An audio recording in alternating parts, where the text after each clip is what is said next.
मी मी सगळ्यांची माफी मागते. तुम्ही सगळ्यांनी माझ्याकडून एवढी अपेक्षा केली की मी महाराष्ट्र केसरी हो, आणि माझी पण इच्छा होती की मी महाराष्ट्र केसरी ती गाडी मला मिळावं. कारण फोर व्हीलर घ्यायचं माझं स्वप्न होतं. 2-3 दिवसापर्यंत माझं वजन 60-61 भरत होतं. तर आज नारळाला येईपर्यंत मी उलटी होईपर्यंत मी केळी खाल्ली, पाणी पिले. शेवटच्या माझं शेवटचं 200 ग्रॅम पण वाढत नव्हतं.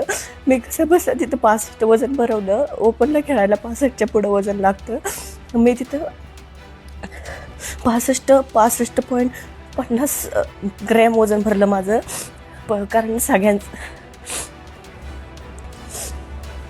28 फेब्रुवारीला माझ्या मनगटाला लागलं. 28 फेब्रुवारीपासून ते 28 आज किती मार्च 28 मार्चपर्यंत मी एक महिना मी हाताची काहीच प्रॅक्टिस केली नाही. त्यानंतर आत्ता 22 तारखेला मैदानाला मला पायाला गुडघ्याला लागलं.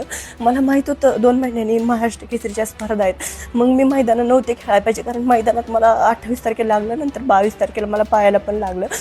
मला माहीत होतं मी कुस्ती नाही खेळायला पाहिजे, पण मला खर्चायला पैशामुळं मी कुस्ती खेळले.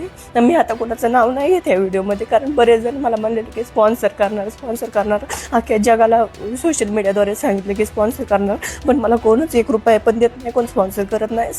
सगळा खर्च मी माझ्या मैदानाच्या पैशावर भागवते. आणि मी आता कारण देत नाही मी हारले म्हणून. एक तर माझं वजन कमी होतं. तुमच्या सगळ्यांची अपेक्षा होती की मी महाराष्ट्र केसरी व्हावं. मी तुमच्या सगळ्यांची इच्छा नाही पूर्ण करू शकले. आणि मी आज ह्या क्षणाला मी आज हा माझा शेवटचा व्हिडिओ असेल. इथून पुढं माझा कुठला व्हिडिओ पण येणार नाही आणि मी कुस्ती पण खेळणार नाही. कारण जर आज मला कोण स्पॉन्सर करत असताना जर मी शेवटची 1-1.5 महिना मी मैदानं खेळले नसते. माझं एवढे मी फिरले की माझं वजनच वाढलं नाही. आणि एकतर गोदरेज पब्लिक मला बघायसाठी आलं. आणि पहिल्याच गोष्टीला मी हारून आले. आणि तुमच्या सगळ्यांची इच्छा माझ्यामुळे अपुरी राहिली. त्यामुळे मी आज ह्या क्षणाला माझी शेवटची कुस्ती आणि शेवटचा व्हिडिओ हे कुस्ती सोडते. आता मला सगळ्यात माफ करा.